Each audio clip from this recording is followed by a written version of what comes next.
Почитувани граѓани, на повидок е антиевропската коалиција на ДПМН и Левица. Во едно интервју Мицкоски јавно кажа дека е за коалиција со Левица, додека за вредностите би седнал на маса да преговара.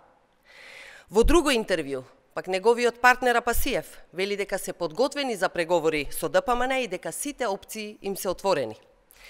Левица, почитувани, е проруска, антинато и антиеу партија која се поклонува на диктатори како Енвер Хоџа. Радикална десница, влюбена во режим, исто како ДПМН. Тоа, почитувани, се антиевропските вредности на коалицијата ДПМН и Левица, на Мицкоски и Апасиев. Одамна е се јасно, сега само се потврдува. На предстојните парламентарни избори ќе имаме два политички блока.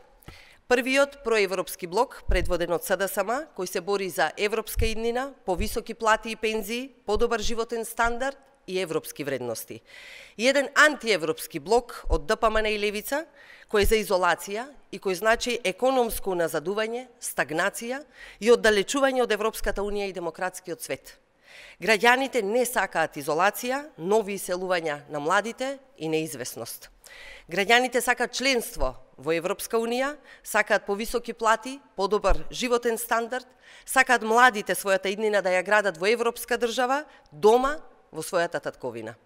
Затоа антиевропската коалиција на ДПМН и Левица ги чека пораз од граѓаните на изборите наредната 2024 година. Ви благодарам.